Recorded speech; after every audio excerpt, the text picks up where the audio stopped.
Thanks for coming and being here today. Today is the last of 5 remarkable objects. And then we're going to shift our gears a little bit, and I'll tell you a little more about that at the end of the session. And I'm excited about this one because I feel like I have a personal connection to it. And we're going to look at staves. It starts with Moses's staff, but we're going to look at a number of different occurrences and places where a staff, a rod, a big shepherd's stick, play an important part in the story. And we're going to apply all of our standard methodology of thinking about objects to thinking about the staff. I even brought one of my staffs. It's the 5-foot staff.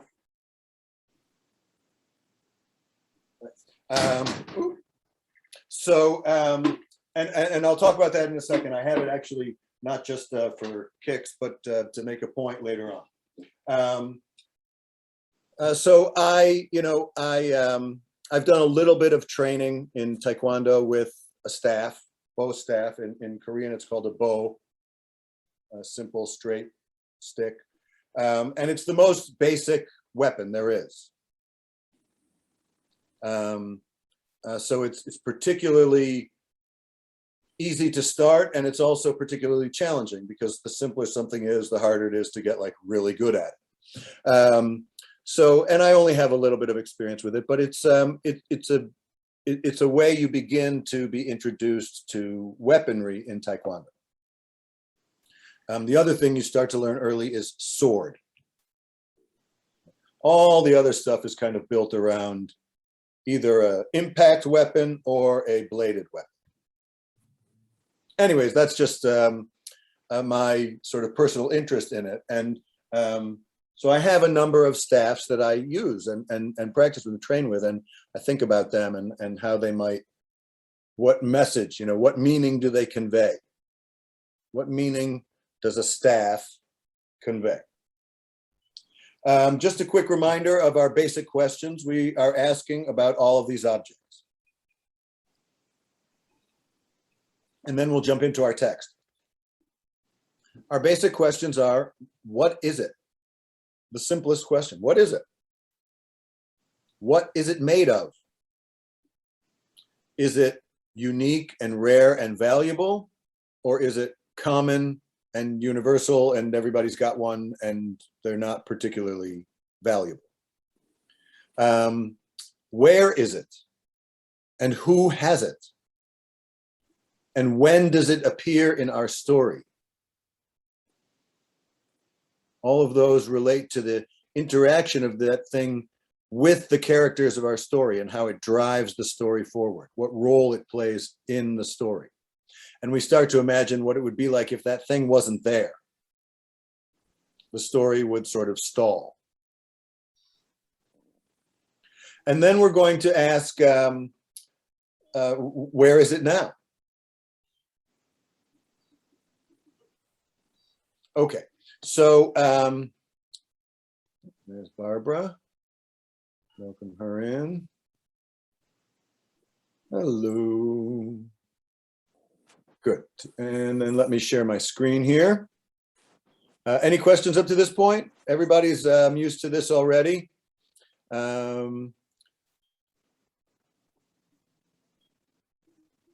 Okay, there we go. The first example I want us to look at is from Exodus chapter 4. This is right when Moses meets God. And early on in Moses's career in the desert. And a staff makes an appearance in this story. Moses spoke, Vaya'an Moshe, but Moses spoke up and said, let me just set the scene for this. God has commissioned Moses, told him to go to Pharaoh and to deliver the message. You know it from the Haggadah, let my people go. Later on, maybe I'll sing the song. And Moses, of course, is nervous. He knows Pharaoh. He grew up in Pharaoh's house. He ran away from Pharaoh. And now God is sending him back to face his father and confront him and ultimately challenge his authority, his rule. So it's big. And he says, what if they do not believe me and do not listen to me? What if they say, the Lord did not appear to you? Now, who's he worried about believing him?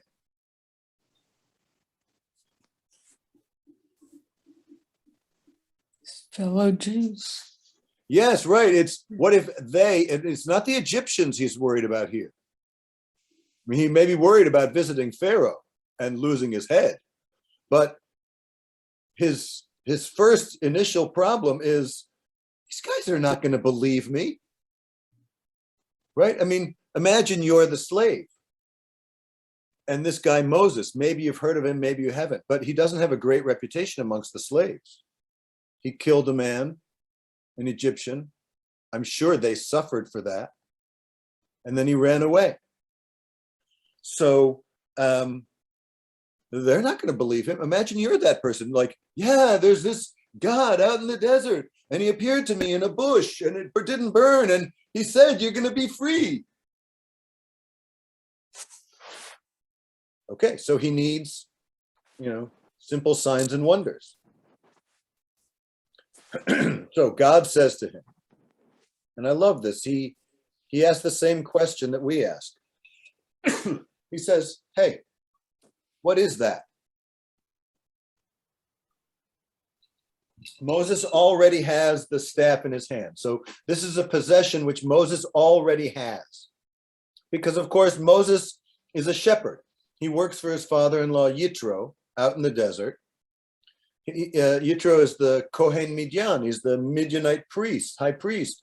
They're a wealthy family. He works for a wealthy, or at least a connected, important man, and is a shepherd for him. God says, what is that in your hand? And Moses replies, as if God didn't know what it was, right? I mean, that's, sort of, God doesn't know. Everybody knows it's a stick, right? He says, it's a stick. It's my staff. And God says, cast it on the ground, right? Throw it to the ground. Moses does it. He casts it to the ground and it becomes a snake. Straight up miracle. And of course, just as you would do, Moses was not expecting this. So Moses recoils. It's remarkable. I think he gets that this is the sign. Then God says to Moses, now put out your hand and grab it by its tail. I don't know, any herpetological experts here? Any snake handlers? No, it doesn't take much though to know that what happens if you grab a snake by its tail? Right, you get bit, right? You could grab a dog by the tail maybe and not get bit, but not a snake, right? You have to grab the snake up behind its head. It's the only chance you get. And best thing to do is not to grab it at all. So he says, grab it. And he says, specifically, grab it by the tail. And, anybody who's a shepherd, who's out in the desert, who's dealt with snakes, would know for sure, A, what kind of snake it was. So it was clearly a dangerous one. And B, not to grab it by the tail. But he does it. Moshe does understand that God is God. And he puts out his hand and he sees it, and it again turns back into a stick in his hand. Quote, that they may believe that the Lord that Yahweh, God, Adonai, the God of their fathers, of Abraham, the God of Isaac, the God of Jacob, did appear to you. In other words, the staff is going to be associated with proof of the identity of God. That staff will identify him for these people. They will see this, and they will, through this miracle, they will know that this God is the one they've always heard about for 400 years. The one who promised something to Abraham, Isaac, and Jacob, and it was a promise of liberation.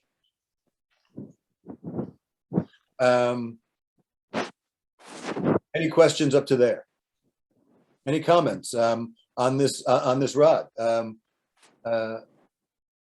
That's quite a remarkable stick, right? It was an ordinary stick. You got to figure, like, Moses didn't have it manufactured or something. He didn't buy a rod from somebody. He was probably acacia wood, as we learned last week. It's probably a natural piece of wood that grows in the desert, and probably one which he had for a while, like something he uses all the time. So it's what is it? It's literally just a stick. It's a piece of wood that somebody found.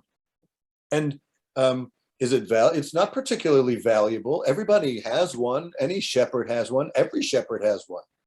Heck, anybody back then, right? A walking stick. You guys have sticks. Every one of you has a stick in your house somewhere like that.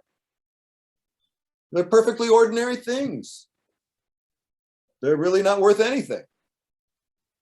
But that simple object that he already owns, something which anybody could have, is going to be transformed magically.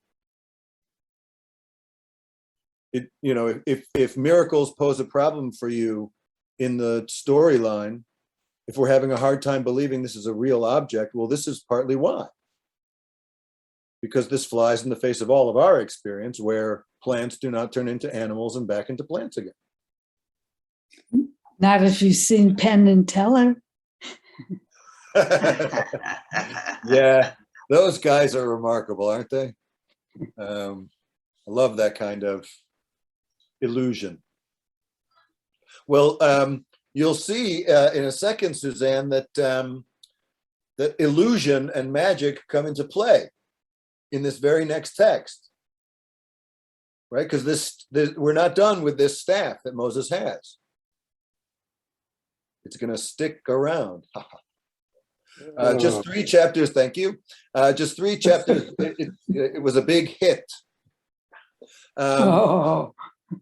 Yes, I literally can't help myself.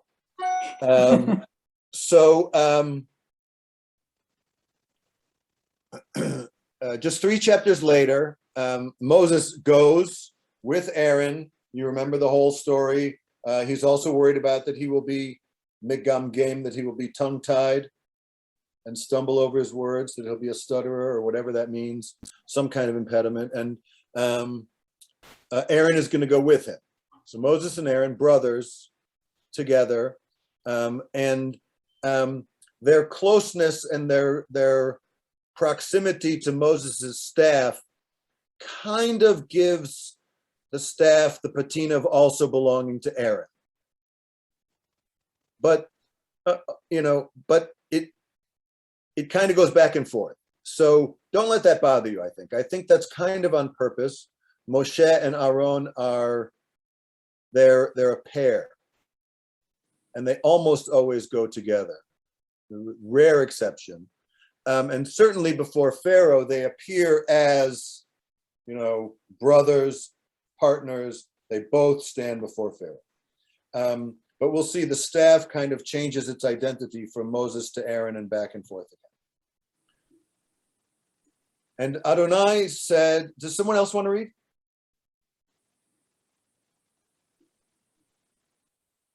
No, doesn't have to. It's cool if nobody else wants to read.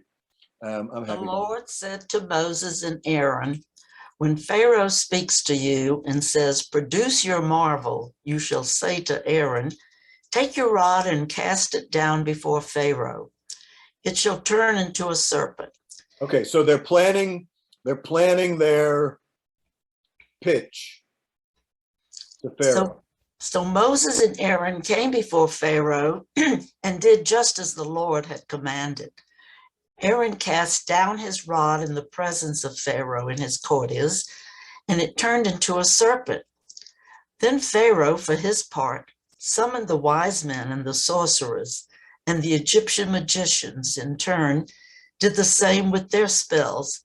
Each cast down his rod, and they turned into serpents. Okay, hold on right there. I find those two sentences to be two of the most remarkable sentences in the whole Bible. Pharaoh's sorcerers, humans, right? Magicians. These are not empowered spiritual beings. They're part of the, political cult of Egypt. They turn their sticks into snakes. The magicians and gods of Egypt appear to have magical powers. That is astonishing. God is not the only force capable of miracles. Every single one of them matches. We were very impressed with this. When Moses first saw that and it turned into a snake, we were like, wow, that's unbelievable. That's miraculous, never happens. On a dime, his magicians know how to do it. It's a common magic trick. And it seems to be that they actually do it, not that they are Penn and Teller. This is not an illusion or what do they call it, a distraction. It's they do miracles. I find that to be, that's incredible. And nobody speaks up and says, holy cow, what just happened? Hey, God, did you see that? These ordinary men just did what you did. No, nobody makes a remark about that. I find that to be very, very interesting. And really the only superiority God has in this situation is that he's more powerful. Not that he's powerful and they're not, or that he's the only true God.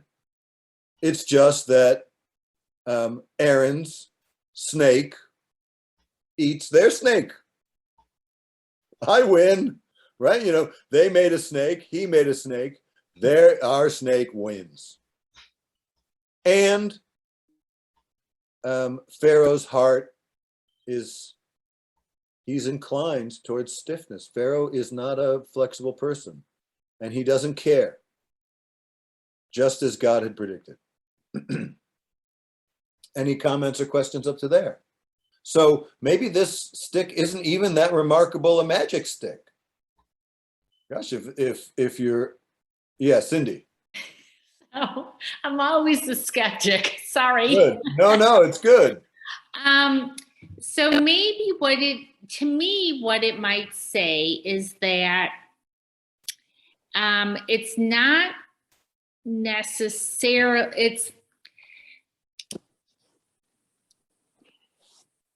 somehow Moses, God has to get the people from believing in other gods, because I think they do, right? Yeah, that's an important point you just make. So our ancestors, our biblical ancestors, were not monotheists. Right. So that this telling of the story, which I think is a telling of a story, is so to help with the shift of the Israelites, as much as the time of the desert is a shift from being slaves to free people. This is part of the story that helps us make the shift from many gods to this God. So, because Right. and maybe God allows these other magicians to have these things, these powers to help Moses. I mean, using Moses to help Right. sway the people to one God. Long story around. Sorry. No, yeah, no, right, well said. You're right that who's this miracle for? This miracle is ultimately for the Israelites. They have to leave. They have to go, right? That's the big ask. Getting Pharaoh to agree, we're going to find out, God is going to bring an increasing amount of pressure to bear. And it's going to work. And initially, I mean, when Moses says to God, how are these people going to believe me? So this is all a part of the process. Right. So this word of this encounter is going to spread quickly. That's how I picture it. Right. A throwdown happened in the palace, and before you know it, the peasants know. Great, Cindy. Yeah. Anyone else? Questions on those pieces of Moses' staff?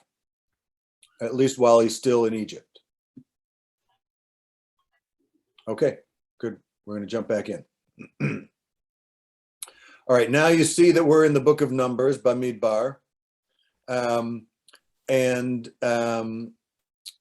This is immediately following a challenge to Moses and to his power, and to Aaron and his power. The staff makes another appearance in the desert. Okay, someone want to read? The Lord spoke to Moses saying. I'll speak, Rabbi, or I'll read. Okay. The Lord spoke to Moses, saying, "Speak to the Israelite people and take from them, from the chieftains of their ancestral houses, one staff for each chieftain of an ancestral house, 12 staffs in all. Inscribe each man's name on his staff. There being one staff for each head of an ancestral house, also inscribe Aaron's name on the staff of Levi. Deposit them in the tent of meeting before the pact, where I meet with you. The staff of the man whom I choose shall sprout, and I will rid myself of the incessant murmurings of the Israelites against you." Okay. Oh. Okay, hold on. Let's pause there. All right. So that's a cool thing. Once again, the people are murmuring. Lousy Israelites. And once again, God is upset about it and wants to show them, right? There's a whole series of these kinds of encounters, but this one is very dramatic, and it's a public showing. You're going to get the heads of each of the tribes, the ancestral houses, and each man is going to write his name on his staff, right? So now we see that these are leaders. They probably have a staff that's, special somehow, like that identifies them. Remember this, again, we see that the staff identifies somebody. Moses' staff is going to announce, this is God, the God of Abraham and Isaac. This staff, it goes with a person. It's an ID. Your staff is an identifier of who you are. And these heads of households are going to take their staffs and they're going to inscribe their names on it. And remember where they're going to put it? Right in front of the ark, the pact, the brit, the covenant. Inside the tent where God meets with Moses. And why is it remarkable that one of them is going to sprout?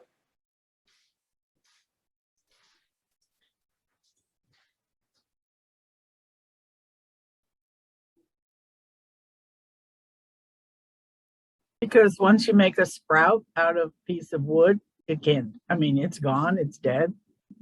Well, once you make a staff, you mean? Yeah. Yes. Yes. You said once you make a sprout. Oh. That's, Sorry about that's right. I mean, this is a piece of wood cut from a tree. It's dead. There is precisely 0% chance that this piece of wood is going to sprout roots, no matter what. I could stick it in the ground forever, and it's not going to sprout roots. So if it does that, it will indeed be miraculous. And again, a very unique stick. We got 12 sticks, again, kind of common.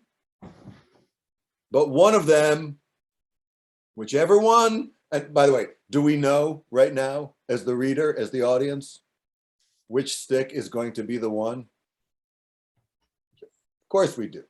We know it's going to be Aaron's. But okay, let's go. Moses spoke to the Israelites. Okay, can I just ask you a question right Yeah, there? sure. Yeah, please. So when Moses went to speak to Pharaoh, he had Aaron intermediate because he has a speech impediment. He's talking to the Israelites. It sounds like there's no intermediary. So what's the difference? Is he really not able to speak very well, or was there something that God was helping him establish his presence in front of Pharaoh to have a speaker for him, or how do you interpret that? Excellent question. Very close reading, close sensitivity to the text where it often says Moshe ve'Aaron, Moses and Aaron. Here, Moses speaks, and he is understood. Right? They all do it. So, I mean, he is a successful communicator. I don't know. That's really a good observation. I will say this just occurs to me, so I'm thinking off the cuff, but Aaron is in the game, right? He is one of the players in this game. This is not Moses and Aaron against Pharaoh, where they're a team and he's a team. This is Moses and Aaron against everybody else within the team, right? For team, it's intramural. And so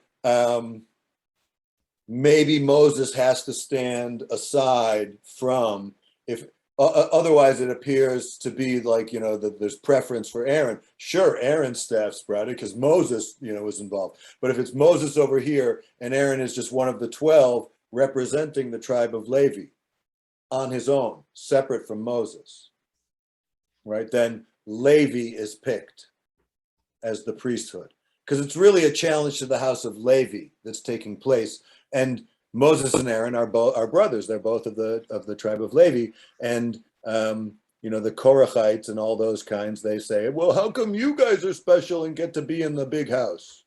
Right. So, yeah, forgive my colloquial speech. Okay. The chieftains gave. Start back up there. You're muted. No, wait, we can't hear you.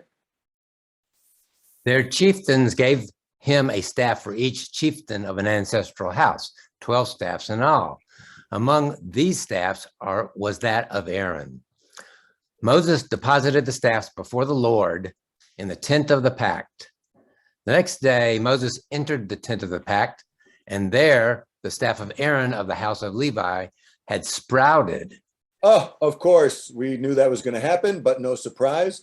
Right away, the next day, he comes back in and one of them is sprouted. And of course, it's Aaron's. Yep.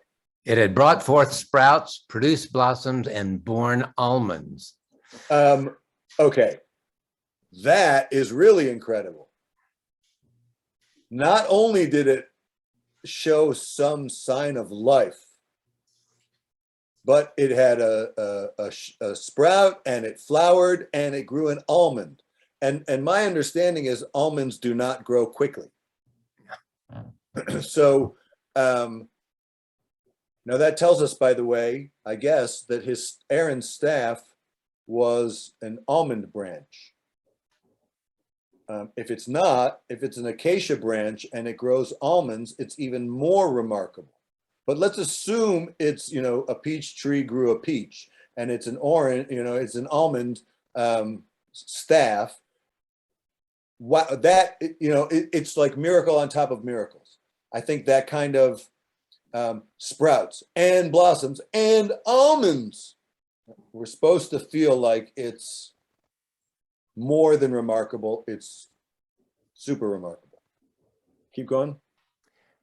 Okay, and I'll make a comment after that. Moses then brought out all the staffs from before the Lord to all the Israelites. Each identified and recovered his staff. Remember that staves can identify you. So everybody knows which is his staff.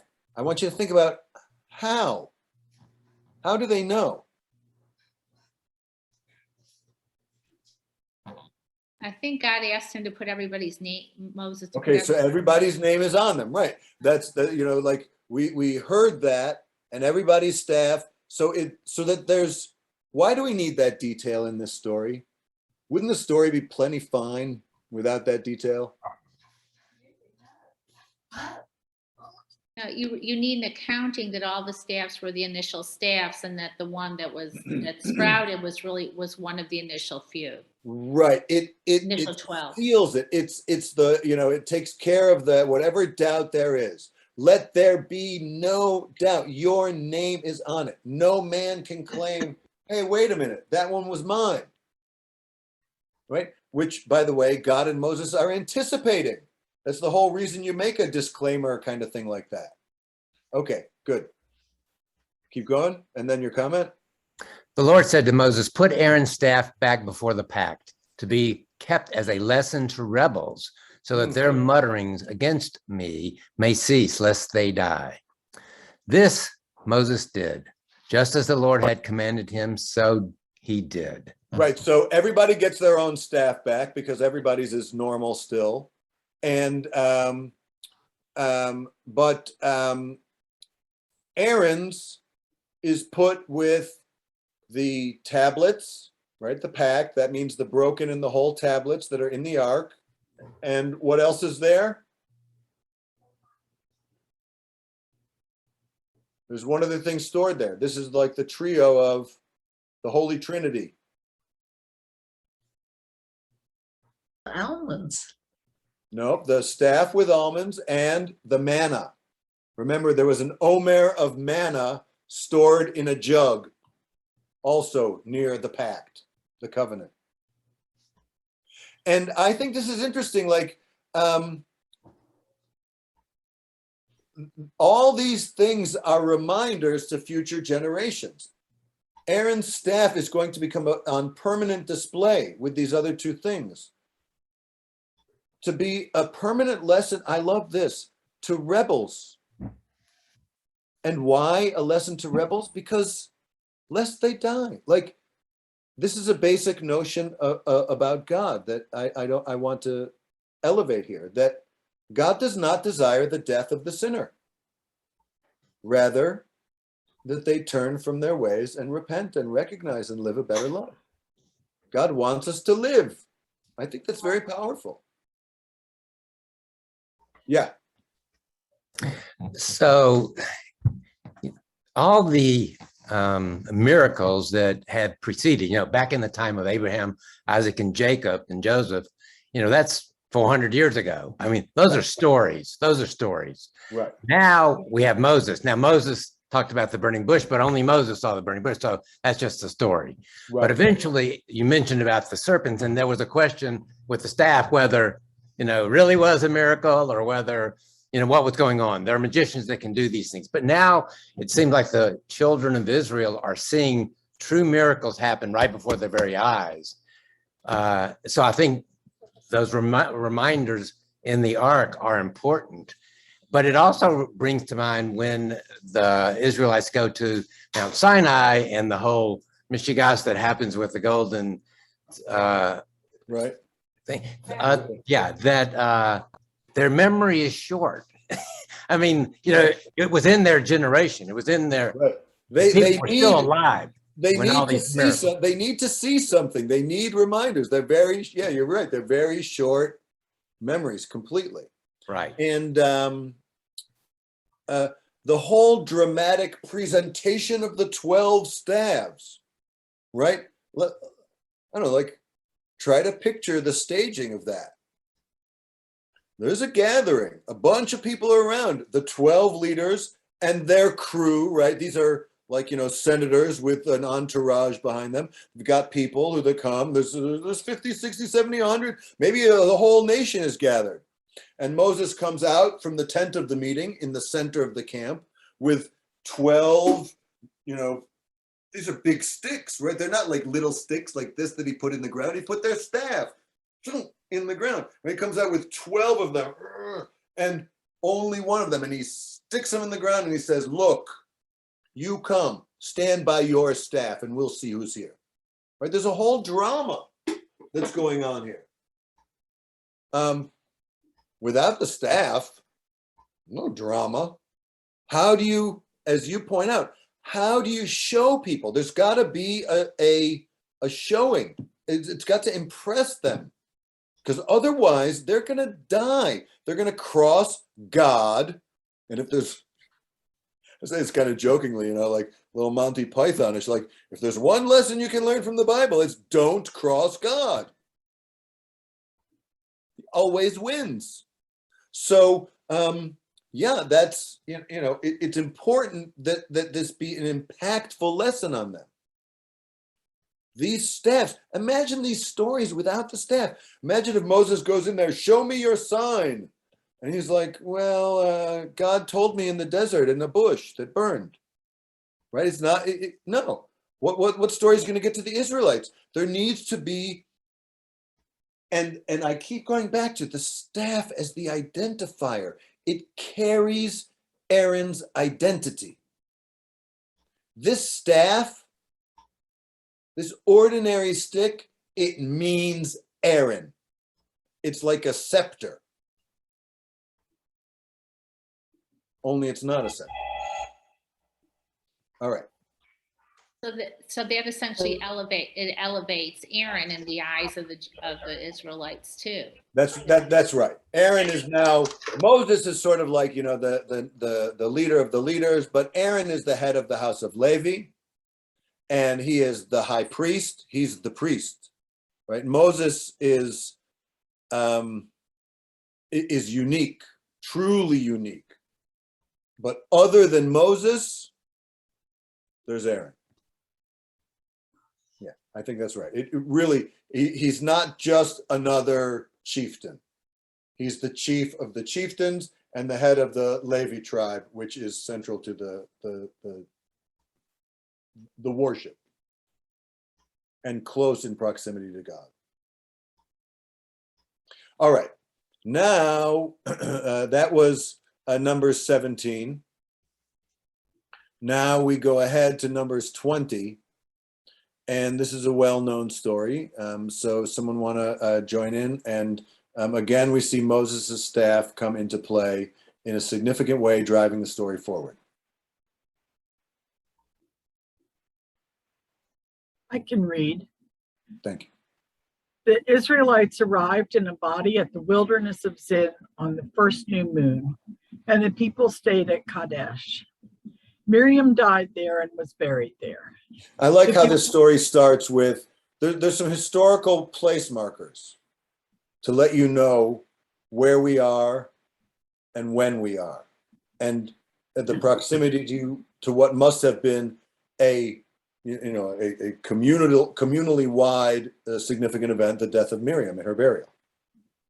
And Miriam's association with water, right? That is going to come, right? Since Miriam was the water finder, her death, sentence number 2, means lack of water. Keep going. The community was without water, and they joined against Moses and Aaron.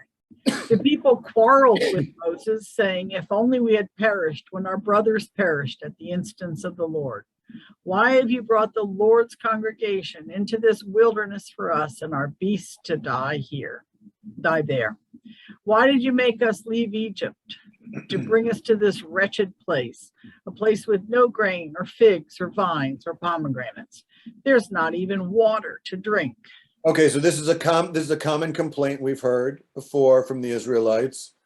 It would be better to stay in Egypt, which is such a horrible complaint. It cuts right to the essential thing that God did. God's essential act is the act of liberation from slavery. And the people say, you know what, God? We were better off there. Well, I It's think really- this also goes to Stuart's earlier point about the short memory problem. Yeah, right. Exactly. Like it wasn't good in Egypt. I don't know if you remember when they complain about the manna, they talk about garlic and leeks and cucumbers and melons, right? All the squashes and the fish. Here they're talking about grain, figs, vines, and pomegranates, which are all fruits associated with the land of Israel. The fruits are future oriented, but they want to go back to Egypt to get fruits which are associated with the land of Israel. Okay, keep going. Moses. Moses and Aaron came away from the congregation to the entrance of the tent of meeting and fell on their faces. The presence of the Lord appeared to them, and the Lord spoke to Moses, saying, "You and your brother Aaron take the rod and assemble the community, and before their very eyes order the rock to yield its water." Oh, okay. I got to pause there. God tells him to talk to the rock, but he also tells him, take the stick. God is setting him up for disaster. Wait a minute. Right. So that's why? Well, Moses isn't going to question that, of course, because in addition, there's another reason to tell Moses to take the stick. The stick identifies Moses and Aaron as authority. It's already proven to do that both to Pharaoh and to the nation. Take your badge, Moses, right? It's sort of that thing. Take the symbol of authority because you're going to need it, and go before them and order the rock to yield its water, and we will feed the congregation and its peace. But like, leave the gun, take the cannoli.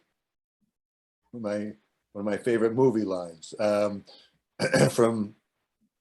The Godfather, right? Like when someone tells you to take something like that, that always means something. It always means something.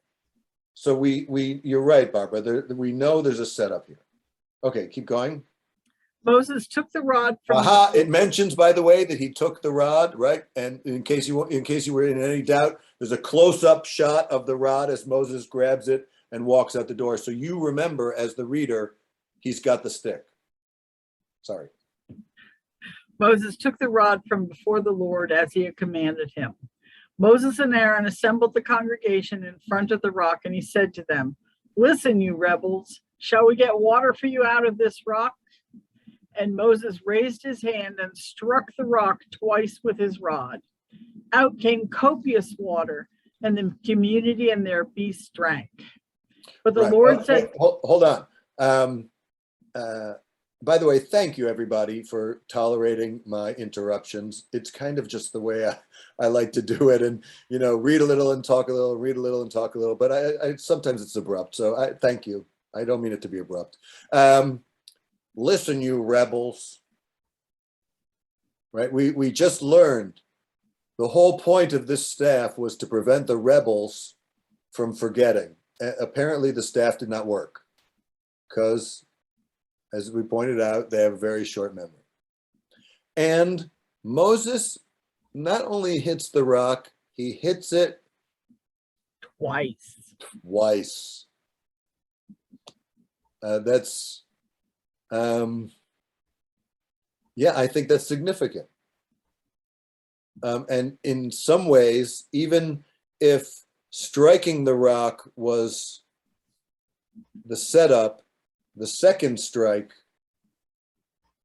why did he hit twice? He must have struck it once, and what happened? Nothing. And maybe he, waited a few seconds. And then he hits it again. So he sort of doubles down, as it were. And God indicts him right there, verse 12. But the Lord said to Moses and Aaron, because you did not trust me enough to affirm my sanctity in the sight of the Israelite people, therefore you shall not lead this congregation into the land that I have given them. You abused the authority that I put in your hand. Therefore, I will take away your authority.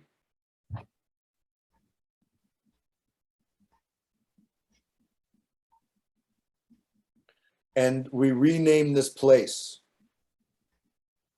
This new spring gets renamed. It's called the Waters of Quarrel, Me Meriva, of conflict. The conflict spring. Meaning the Israelites quarreled with God there, through which God affirmed his authority. Yes, Cindy. So I never realized that both Moses and Aaron weren't allowed in the land. Does that change somewhere in the story, or Aaron doesn't go either? I believe Aaron dies in the desert. Oh, okay. Yeah, Thank you. That explains if I should remember correctly that his death is specified, I believe, at some point. Okay. Yeah. None of them make it in. Okay. Any comments on any of that? On that whole, that whole episode and what is Moses really punished for, and how the staff now, as an identifier of Moses and Aaron in his hands, results in Moses's tragedy. This is the great tragedy of Moses's life. Yes, Suzanne, wait, we can't hear you. Hold it. Unmute.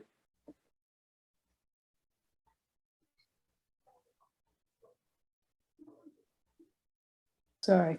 Is it really a punishment for Moses, or is it just, I always learned that it was to keep him from being above all other men, to be taken as like a god of worship, like Jesus, that he couldn't continue. They had to have another leader.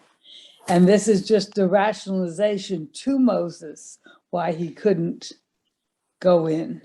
So I really like that, Suzanne. And it kind of harkens back to the tree, right? Our original piece of wood in the Bible, where God puts the tree there and then says, don't eat the tree, right? God tells Moses to take the stick, and then consequences for using the stick.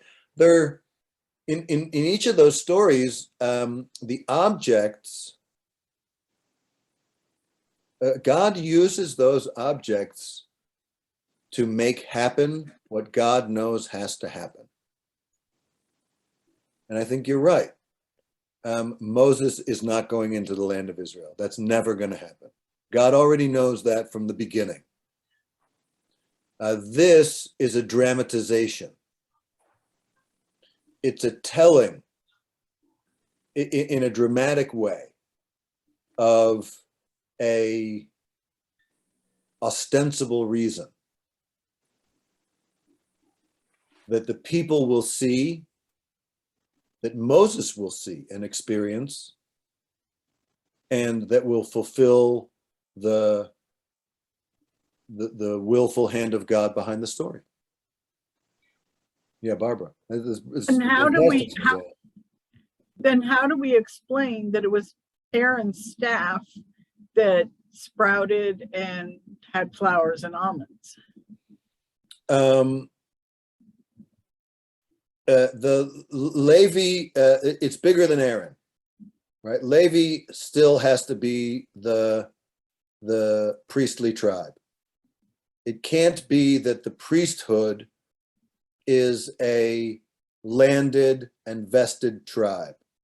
They will have to be dependent upon the temple and its taxes and independent of landedness. And when you go into the land, all the tribes are going to get an apportionment of land, except Levi. So they need to be clearly identified as, I don't know if you want to call it an elite corps or a disadvantaged corps or a neutral corps, or, like the Washington, D.C.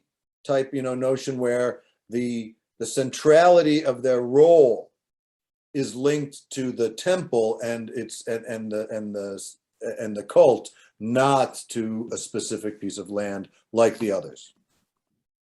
So yes, Aaron is the current head of the tribe of Levi, but God knows that he won't make it in either. So his staff has to win, his tribe has to win, and therefore he has to win. But it was never really about him. Yeah, great. Great. Okay, I want to do it just a little bit more, because staffs do appear, not just Moses and Aaron. This is taken from Exodus 12, when it's describing how the initial Passover sacrifice is to be eaten, right? They're going to kill the lamb on that night. They're going to mark their doors with its blood, and they're going to roast the flesh of the animal and eat its flesh on that night. And this is how. There are a number of different ways, many different restrictions for how you eat, specifically the Pesach lamb. This is how you should eat it. Your loins girded. What does that mean, to gird your loins? Picture a caftan, right? A skirt, a long skirt. You can't run in a caftan, right? But if you pull it up and you tuck it in, right? Then you have like shorts and you can move fast.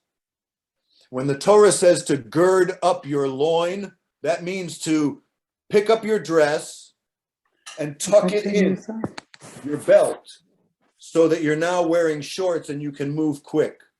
It's an indicator to be able to move fast. Your sandals on your feet, right? You're supposed to eat, in other words, the Pesach sacrifice in Egypt ready to rock and roll, and your staff in your hand. Today we got Right? So your boots are on, your clothes are up, your jacket is on, your zipper is zipped, and your bag is on your back as you're eating. Right? Don't eat comfortably like you normally eat. You shall eat it hurriedly. And by the way, don't take your time, because Pesachu, a passing over, the angel of death is coming to town, and you have to be ready to leave. And Ibn Ezra, one of the main classical commentators, he says, your rod, your staff in your hand. Yeah, right there. Right? What does that mean? Why your staff in your hand? Linhog hachamorim, to guide the donkeys. There's a very practical, very practical application. Now, just two more quick texts. Let's go back to the book of Genesis, chapter 38, the story of Judah and Tamar. I don't have time to go through the whole story of Judah and Tamar. It's basically chapter 28 is the story of Judah and Tamar. It appears in the middle of the Joseph narrative as a disconnected, independent story. And Judah goes to town. He visits, he is supposed to be with Tamar. He goes to town. She poses as a prostitute. He sleeps with her as a prostitute at the edge of town, and but he can't pay her, so he leaves his staff and his cord meaning his belt, as identifiers, as collateral. He says, I'll be back. And he said, what pledge shall I give you? In other words, I'm good for the money. I'll leave you, I'll leave my wallet. She says, your seal and cord and the staff which you carry. These are all identifiers. Why does she need his staff? Well, the truth is, if you know your staff, you know there's patterns. Each one is a little bit different. Even if I don't write my name on it, I know mine, right? They are individual. So he gave them to her and slept with her, and she conceived by him. In other words, she tricks him into doing what he should have done all along, which was getting her pregnant. Fascinating little story. And by the way, she shows up with a child, and he, not knowing that it's his, says, bring forward the identifiers for who the father of this child is. And she, of course, as we the readers know, says, aha, it's you. And here is your cord and your staff that prove it's you. There again, the staff is the identifier. It carries the identifier of the person who holds it. And lastly, I want to suggest where is it today? 23rd Psalm. Right. The staff has been transformed into God's staff. And now it's not a miraculous one, but it's a staff like a shepherd's staff. If you remember this psalm, it's a shepherd psalm, right? God is my shepherd. It says it right at the beginning. So we're supposed to think and visualize God as a shepherd. And though I walk in the valley, when the sheep are in the valley, where is the shepherd? Up on the hill, right? So that he can see and watch over. And that's what this is, right? I'm walking through the valley of death's shadow, meaning life is a valley, and you, Adonai, are up on the hill, and I'm not afraid, because you are. How do I know you're with me? How can the sheep see the shepherd? They don't see the shepherd, they see the staff, right? You can see it even far, far away. It's probably even taller than the shepherd. Big, giant stick. Your rod and your staff give me comfort. Suddenly it's comforting. Again, it identifies God. The presence of the staff identifies God's presence, and it comforts us. The valley of death's shadow is life. And when we are afraid in life, you look up and you're reminded, you see the staff of God, some indicator that God is near, and we are given comfort. And it's no wonder that we read this psalm at funerals. That's one of those moments, right? Walking through the valley of death's shadow. Now the shadow is very real and intimate. And so we recall that sense that even in this moment, God is present. And there's a comfort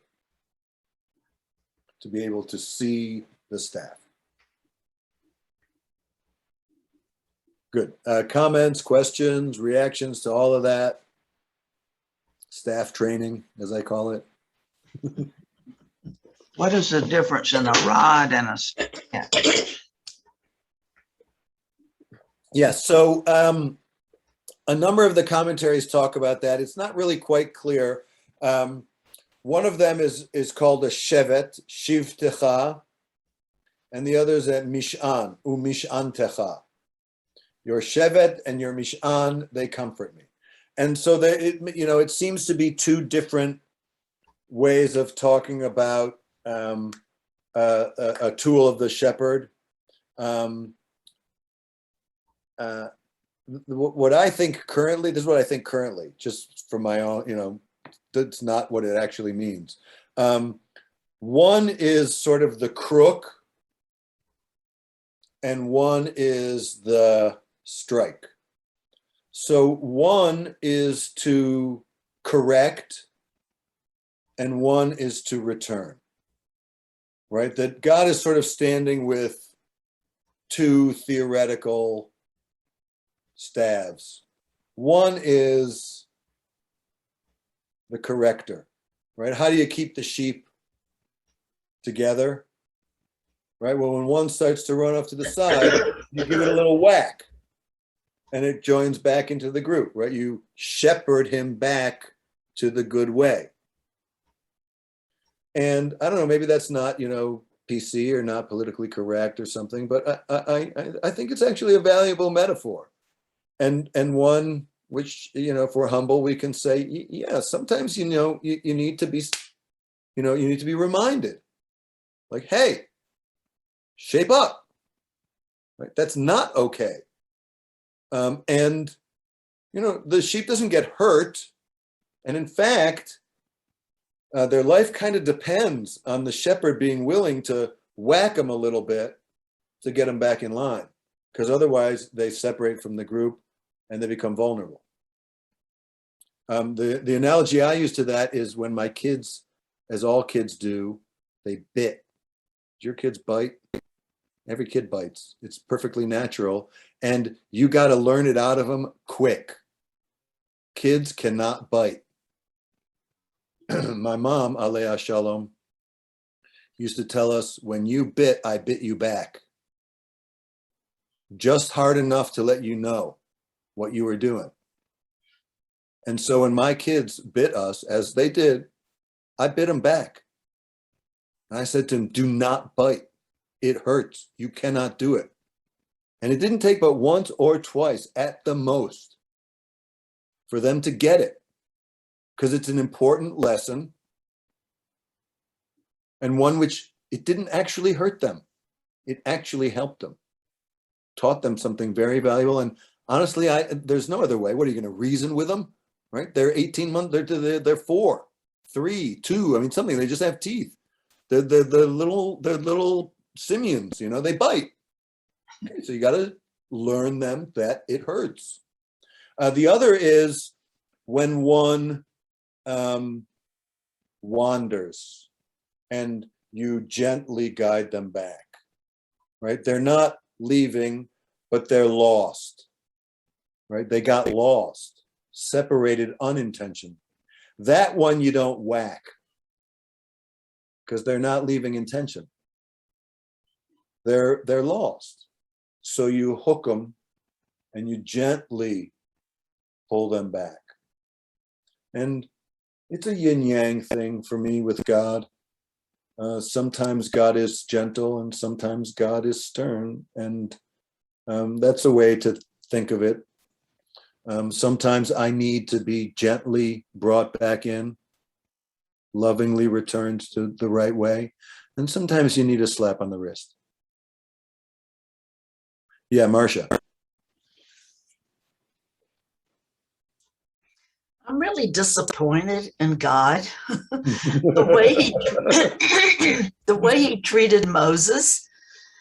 Moses really, really tried, it seems, to do everything that God wanted him to. And here God punishes him by not allowing him to go into the country. And it just doesn't seem fair. Now, my husband always said, who said life has to be fair? Right. But I think God was, it's very disappointing to me the way he treated Moses, who tried to do everything that God told him to do. It do folks agree with that? Yes. Yeah, I think I do think that is kind of a logical way to read this story, Marcia. And yeah, it's, you know, is Moses's life is kind of a tragedy. He's born under remarkable circumstances and begins his life, you know, as the Prince of Egypt. But his encounter with God is fraught, and he is unique. We're told that he's unique, that he dies without a diminishment of his capacities, which is unique. But nonetheless, there's that, you know, that moment where he stands in Jordan and he looks across, and God says, "You can look, but you're not going." It's hard. It's hard. Although, wait, I want to say one other thing, and then Mickey, Marcia, the only way I recover a story like that, right, and redeem it for me personally, this is just me, is this is not a story of Moses. Okay, this is a story of Hillel Nori and Marcia Assman. I am Moses, standing at Har Nevo, at the Mount of Nevo. And the land of Israel is the future, the next generation, the land which I will not see. There is a land which you and I will not see. And no matter how close we get to God, and no matter what our story is, we will, you know, we'll die. And we won't live indefinitely and in the land of the future. So I'm Moshe. I understand. I have tasks. I have missions. Life can be arduous. The hard thing for me, Marcia, is Moshe's life has no humor at all. It's like no redemption. Like most life, okay, life is hard. We all know that. We've talked about that in this group, you know, over the summer. We've talked life, death, suffering, all that stuff. But there's also, you know, simcha and happiness and marriage and children and pleasure and plants and flowers and children and bunny rabbit. You know, there's the redemptive things of life that give it its balance, right? That give us comfort in the valley of the shadow of death, right? With sunrise and sunset looming over us, we have comfort, right? It seems like Moshe doesn't have. Well, It's very hard. Very hard.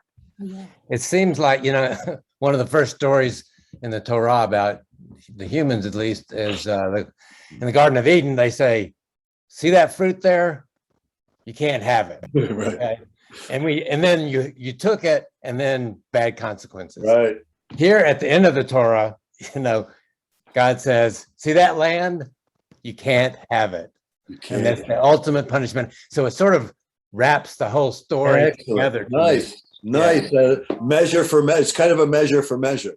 Right. You took what I told you not to take, so now you can't have what I'm going to show you. Right. Wow. That's really, really insightful. Yeah, Barbara. So, and did I wait? Hold on, Mickey first, then Barbara, because I said Mickey was going to get to go, but we can't hear you, Mickey. Hold, yeah.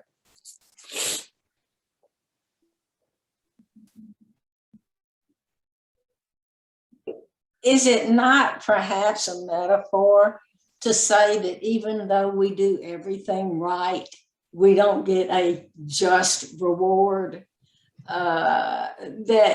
We live our lives in a way that we may think are exemplary, but still you don't get everything you want.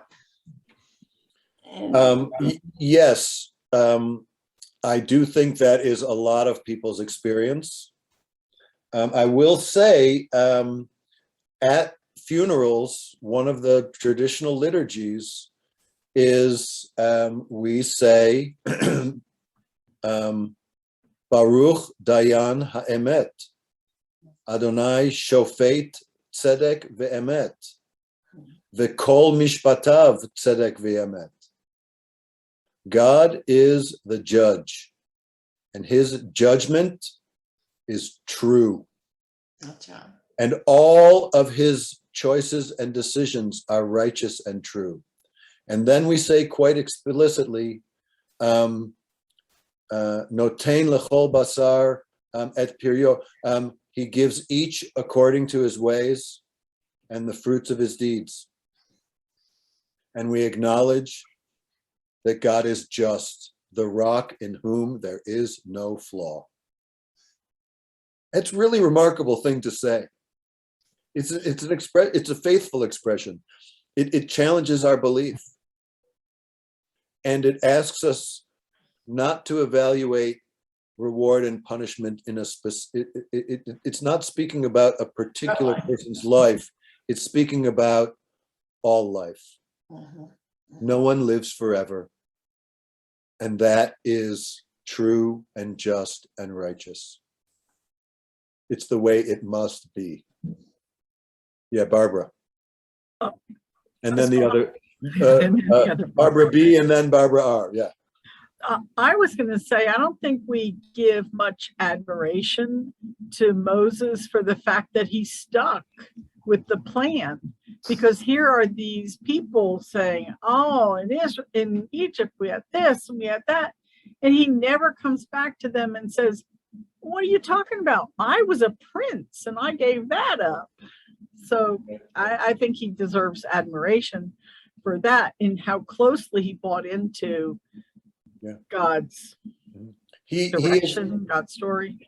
He's called by the tradition the Ne'eman, the faithful one, and the Anav, the humble one.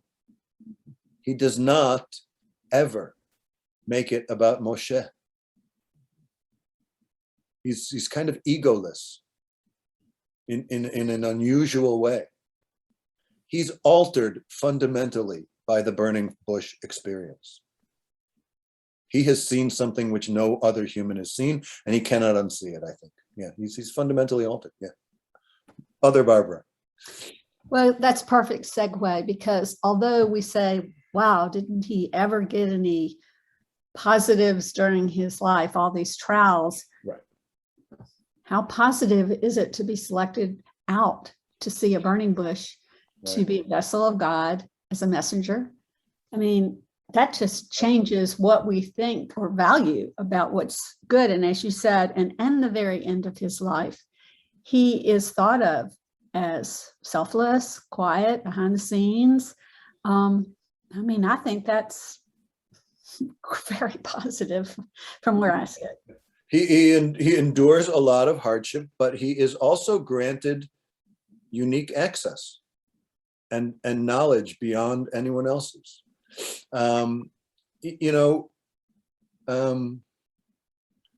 I think that is a truism that's hard for us as pursuers of knowledge to accept, that there are things that when you know them, you wish you didn't know them, that are a burden to know, that fundamentally alter how you experience the world and from which there's no going back. They can be both amazing and or traumatic experiences. And so, yes, Moshe has seen and known something, but it comes with the full price of that knowledge.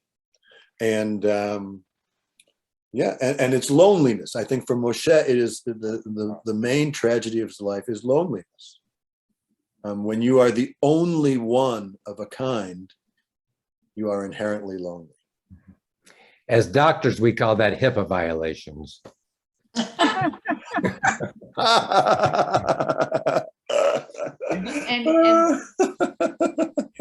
Yeah, no, look, and rabbis, we have that too, where you have to hold secrets.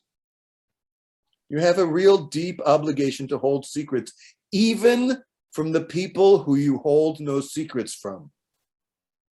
And sometimes they're really hard secrets to hold. Something you know about someone that you want to tell other people, but you cannot tell them. Yeah, it's hard. So I don't know how many of you watch The Crown. Way to bring down this lofty discussion Oh, no, down that's to good. I like that. television. But throughout all of this discussion of Moses, it made me think of the Queen, because she has great privilege, but she gave up so much to have that privilege. And it has been a very lonely existence for her, at least according to The Crown, which I think is like the Bible, right? So, so yes, with great privilege comes great sacrifice. Right.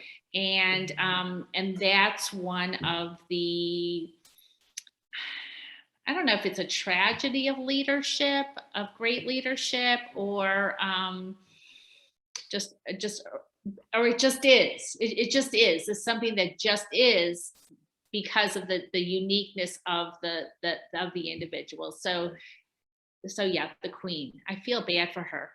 I love that. Yeah. I love that. And I would say too, with leadership responsibility, you are honored at some point to be placed in that leadership responsibility, but it requires you to be responsible.